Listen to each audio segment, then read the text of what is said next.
Untuk informasi lebih lengkap dan juga berita terkait bisa klik link di deskripsi dan juga jangan lupa untuk download aplikasi CNBC Indonesia di Play Store dan juga App Store. Dan yang paling penting jangan lupa subscribe ya. Imbas masif dan kencangnya laju pembangunan dan pertumbuhan populasi, jumlah lahan pertanian Indonesia kian terancam. Pandemi juga membuat ancaman krisis pangan. Lalu bagaimanakah upaya pemerintah mengatasi hal ini? Berikut liputannya untuk Anda.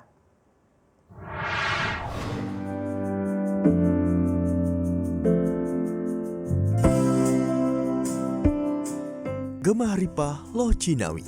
Seperti itulah sebutan untuk Indonesia, negara agraris yang memiliki alam yang subur. Namun seiring dengan perkembangan zaman, alam yang subur itu semakin berkurang, digantikan gedung-gedung yang tinggi dan pertambangan. Berdasarkan data Badan Pusat Statistik, luas lahan baku sawah Indonesia terus menurun. Pada 2018 luasnya sekitar 7,1 juta hektar. Luas ini turun jika dibandingkan tahun 2017 yang masih 7,75 juta hektar. Namun, pada tahun 2019 jumlahnya kembali naik menjadi 7,46 juta hektar. Populasi Indonesia kan bertambah terus. Ya, satu sisi lahannya berkurang, populasi bertambah, maka ya pasti pemerintah ya harus bisa meyakinkan bahwa kebutuhan pangan nasional itu terpenuhi dengan baik, maka harus ada upaya-upaya baru menuju ke sana.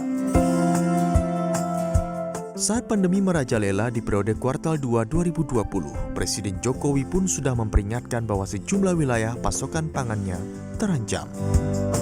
Mulai dari pasokan beras hingga bawang putih, ini akan menjadi kasus serius, terutama bagi sejumlah produk pangan yang masih bergantung pada impor. Menggalakkan lagi pertanian lewat pendidikan adalah salah satunya.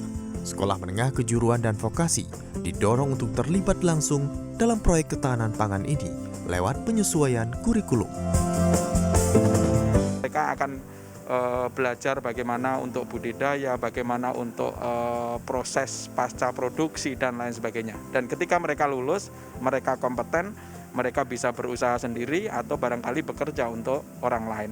Dan ini sudah didorong oleh Kementerian Pendidikan dan Kebudayaan sejak era Menteri yang sebelumnya, dan di era Mas Menteri ini kita juga mendorong SMK-SMK untuk bisa mendukung program ketahanan pangan yang dicanangkan oleh pemerintah. Memastikan kompetensi guru agar sesuai dengan kebutuhan zaman adalah salah satu caranya. Para guru diajarkan metode bertani baru, memanfaatkan lahan terbatas, panen cepat, dan hasil yang berlimpah.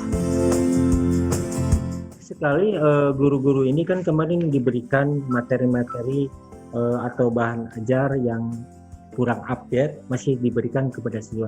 Tapi setelah dia melakukan kemarin kegiatan upskilling, reskilling di industri, ternyata banyak teknologi yang seharusnya ini diajarkan di sekolah, gitu kan.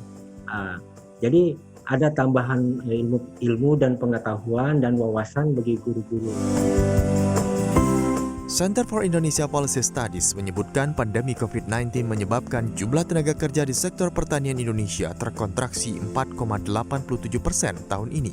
Dan sebagai efek dominonya, lembaga ini memperkirakan suplai agriculture domestik akan merosot hingga 6,2% sepanjang tahun 2020. Untuk itu, mendorong kembali sektor pertanian agar swasembada pangan adalah kuncinya.